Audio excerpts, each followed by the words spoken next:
अम, 2020 में लॉकडाउन के दौरान कुछ एक ऐसा डिसीजन ले लिया था मैंने कि अब कुछ अलग काम करेंगे। एक ही किस्म के रोल्स बार बार ऑफ़र हो रहे थे और ऐसा लगा कि एक डब्बे में बंद होके हमको सील कर दिया जाएगा। तो उस डिसीजन के चलते कुछ सिर्फ 3 रोल्स को हाँ किया अगले 3 सालों में। पहला बच्चन पांडे था जिसमें अक्षय कुमार के ऑपोजिट मेन विलन का पार्ट था, वो एक कम्प्लीटली डार्क रोल था। फिर उसके बाद राणा नायडू जो नेटफ्लिक्स पर आ रही थी, उसके अंदर हर किस्म के शेड्स थे।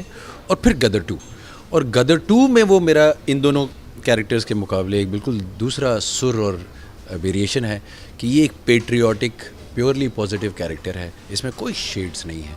ये वो ज़िम्मेदार देश का सिपाही है जिसे देख के आपको तसल्ली होती है कि जब तक कर्नल रावत है हम ठीक हैं।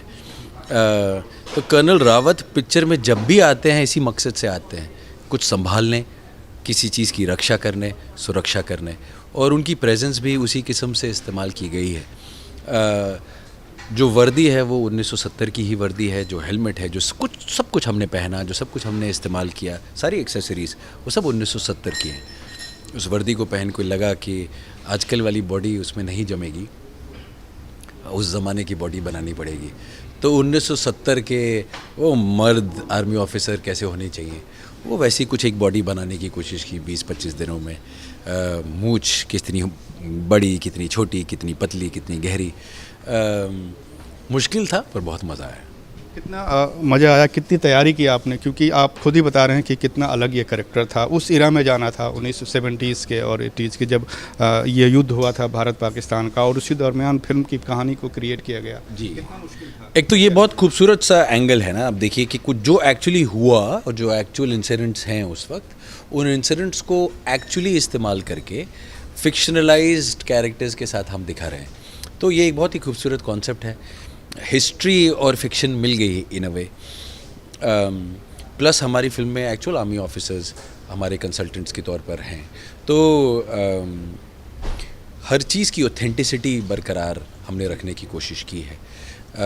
इवन हमारी भाषा, हम आपस में कैसे बात करते हैं, या किस अफसर को किस लहजे में ऑर्डर दिया जाता है, हर चीज़ बड़ी ऑथेंटिक है।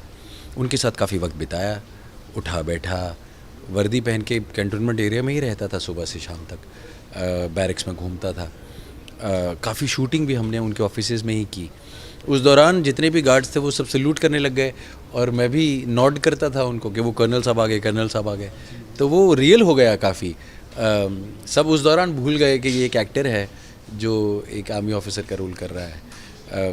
मैं आपको इसकी फ़ोटोज़ भिजवाऊंगा, वो आपको ईमेल पे मिल जाएंगे, और साथ में ज़रूर दिखाइएगा कि मतलब वो जो एक गौरव चोपड़ा से कर्नल रावत का जो पूरा एक बदलाव है वो कैसे किया गया। आपके जो पूरे सीन हैं सनी देओल जी के साथ ज़्यादा हैं, या फिर उनके बेटे उत्कर्ष शर्मा के साथ, या फिर कितना मौका मिला आपको इन दोनों के साथ काम करने का, सनी देओल के साथ या उत्कर्ष शर्मा के साथ? दोनों के साथ ही। सनी सर के साथ ज़्यादा हैं, अमीशा के साथ भी हैं।